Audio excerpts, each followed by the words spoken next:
大家好，欢迎来到学识 Plus。今天我要给大家介绍由菊林先生所著的《人生是可以攻略的》这本书。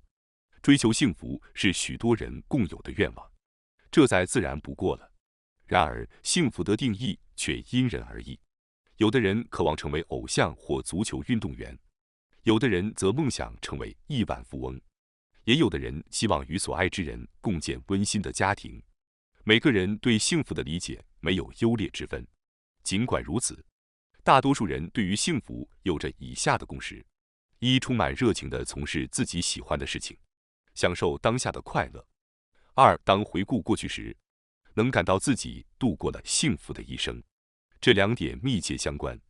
对喜爱事物的热忱会带来成就感，而这些成就感累积起来，就赋予了人生的意义。当你回首过去时，会觉得自己过得充实且幸福。为了实现幸福的生活，金钱、工作、爱情、友情是必不可少的三大支柱，分别对应着金融资本、人力资本和社会资本。这些资本共同构成了我们幸福生活的基石，但每个人的组合方式都各有不同。本书并不会直接教我们如何变得幸福，而是帮助我们建立通向幸福的基础。它是一部引导我们理解新规则并掌握生活诀窍的实用指南。今天视频的内容包括以下三个部分：第一，金钱攻略；第二，工作攻略；第三，爱情友情攻略。首先是第一部分，金钱攻略。第一个要点是，自由的核心在于能够对讨厌的事情说不。作者称，在日本，尽管社会表面上赋予了人们自由，比如选择居住地、工作岗位和结婚对象的权利，但实际上，很多人仍然深受着某些束缚。比如，一些妻子即使遭遇到家庭暴力，也不愿意离婚，因为他们在经济上依赖丈夫的收入。同样的，退休老人如果没有养老金，就难以维持生活，这意味着他们对国家存在着依赖。如果从经济的角度来看，自由可以定义为拥有足够的财富，使个人无需依赖国家、公司或家庭而能独立生活，这便是经济独立。拥有经济独立的人，不仅能免于职场欺凌，甚至可以避免不公的待遇。一旦你依赖某样东西，就容易陷入困境，变得别无选择，只能一味的忍耐。然而，当具备经济独立时，在遇到不合理的情况，你完全可以选择离开，并且有能力对那些您不喜欢的事情果断地说不。第二个要点是富人的公式。成为富人的方法其实非常简单。要想成为富人，只需做好三件事：增加收入、减少支出、提高投资回报率。增加收入的途径主要有两种：一是投资金融资本，二是提升人力资本。金融资本指的是资金，包括股票、债券、不动产以及比特币等虚拟货币。通过在金融市场上的明智投资，可以增值资金，但如果投资不当，也有可能面临着亏损。而人力资本则指通过工作赚取财富的能力。具备较高人力资本的人能够在劳动力市场中获得更高的收入，反之，人力资本较低的人收入相对较少。在现代市场的经济中，我们每个人都需要通过金融市场和劳动力市场获取财富，以维持生计。第三个要点是金融资本与人力资本的关系。随着年龄的增长，金融资本与人力资本的比例会发生变化。刚进入社会时，20多岁的年轻人几乎没有什么金融资本，但随着时间的推移，金融资本会逐步增加。相对的，人力资本则随着年龄的增长而逐渐减少。那么，为什么说年轻时的人力资本较大呢？这是因为人力资本是指未来通过工作所能获得的全部收入。例如，在日本，一位大学毕业生的平均终生收入大约在3亿至4亿日元之间。这意味着刚毕业时，他们拥有至少3亿日元的人力资本。而当人们退休，退出劳动力市场后，人力资本则会降至0。因此，拥有高人力资本的人，最稳妥的致富方式就是通过工作积累财富。接下来是第二部分工作攻略。第一个要点是属于公司与不属于公司的人。作者将工作分为3类：创作者、专业领域人员和后勤人员。创作者从事的是创造性的工作，专业领域人员则具备专业知识或技能，而后勤人员负责的是事务性的工作。这3类人员最大的区别在于他们是否真正属于公司的组织体系。在全球范围内，创作者和专业领域人员通常被视为独立于组织外的个体，他们的身份认同并不依赖于公司。然而，专业领域人员和后勤人员的区别在不同国家和地区有着显著的差异，特别是日本与其他国家相比，在欧美以及包括中国的外资企业中，专业领域人员与后勤人员在组织内部有着清晰的界限。这2类工作性质完全不同，彼此也不会被视作同事。而在日本，后勤工作通常由非正式员工承担，但正式员工中也有部分人从事类似的工作。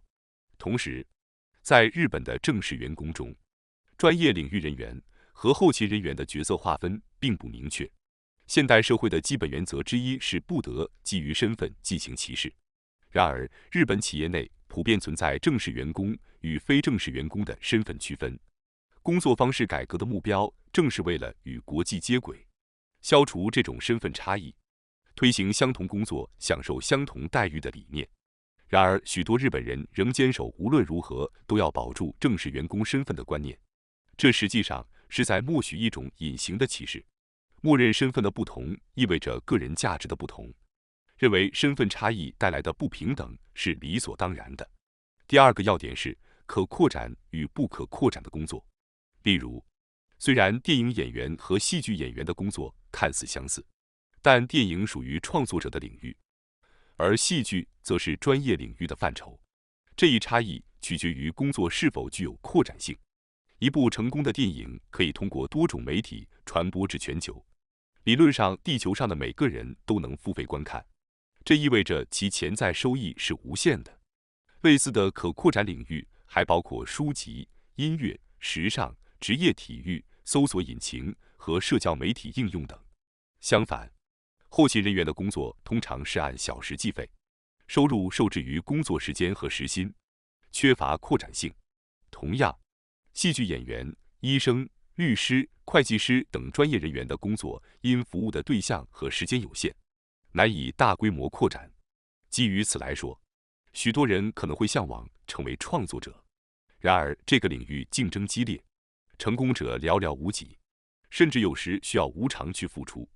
另一方面，专业领域的工作虽然缺乏扩展性，但往往能带来稳定且较高的收入。在日本，年薪达2000万或3000万日元的情况并不罕见。需要注意的是，这并非在评判哪种工作更好或更差。后勤工作的特点是严格遵循操作手册，创造性要求较低，时薪也通常低于专业领域人员。然而，后勤工作的优势在于责任较轻，甚至无责任，只需按手册操作，即便出现问题，责任也在公司而非员工本人。因此，对于那些将工作视为谋生手段，并希望把空闲时间用于兴趣爱好的人来说，后勤工作可能是一个理想选择。此外，只要能够按照手册工作，老年人、残疾人和外国人也可以胜任后勤工作。选择从事哪类工作，完全取决于个人的偏好和自由。但这种分类方式或许能帮助人们更清晰地规划未来的职业方向。第三个要点是蓝海战略与小众战略。在最大化人力资本时，小众战略显得尤为重要。虽然它与蓝海战略有相似之处，但两者并不相同。红海指的是竞争激烈、资源被大量消耗的市场，而蓝海则是尚未被开发的潜力巨大的新市场。理论上，要在商业中取得成功，应该避开红海，寻找尚未饱和的蓝海。然而，发现一个合适的蓝海市场往往非常困难，最终寻找蓝海的过程也会变成一场红海的竞争。相比之下，小众战略则是利用竞争对手之间的空隙，瞄准一个特定的小市场。比如，如果很难作为偶像登上电视，可以选择成为 YouTuber 或者网红。小众战略的优势在于，它允许个体在相对小的市场中获取成功。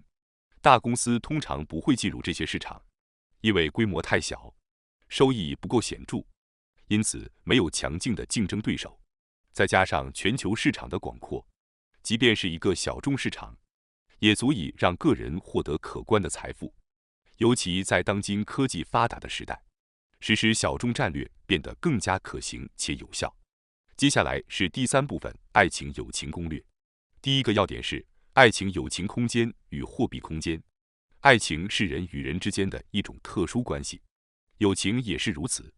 真正的朋友往往只有1、2个，朋友圈子通常也只有5到7个人，称得上朋友的总数一般不会超过20人。因此，爱情和友情的对象是非常有限的。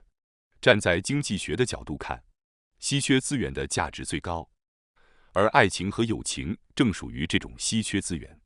如果爱情和友情是无法用金钱衡量的珍贵事物，那么超出这2者的广阔世界就可以被称为货币空间。货币空间得名于这样一个事实：即使是完全陌生的人，也可以通过金钱来建立联系。例如，在亚马逊平台上购买商品时，卖家可能来自全球各地。通过货币，人与人之间能够跨越国界进行交易。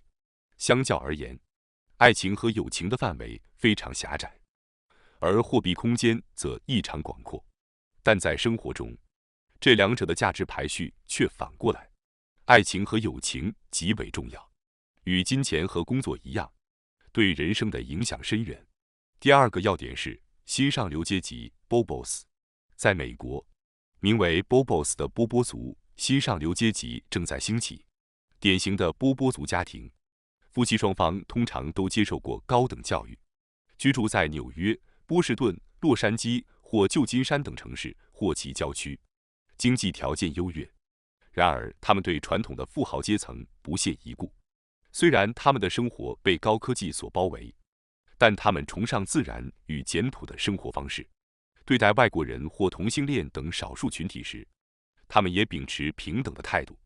波波族不仅能自由选择自己的工作和人际关系，还能够在没有经济压力的情况下专注于自己热爱的事业。这种生活方式逐渐成为全球年轻人所向往的理想。第3个要点是迎接新时代的生活战略。作者认为，波波族夫妇代表了新型的富人群体，也可以称他们为新贵族。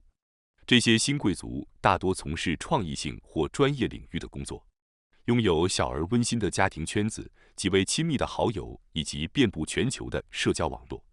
尽管许多人仍旧把当公司职员视为人生的首选，但事实上，这可能是最不明智的生活选择，因为公司职员这一职业正在逐渐衰退。那么，我们未来应该如何生活呢？作者提出，我们应当追求以下几点：一、拥有丰富的人力资本，专注于自己热爱且擅长的领域；二、拥有广泛的金融资本，通过全球市场进行多元化投资；三、拥有小而亲密的爱情与友情空间，并在广阔的货币空间中建立广泛的朋友网络。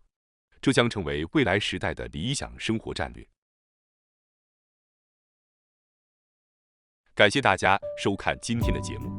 如果你喜欢我们分享的内容，记得点赞、订阅并开启小铃铛通知，第一时间获取我们的更新。在下次的节目中，我们将继续为大家分享更多有益的内容。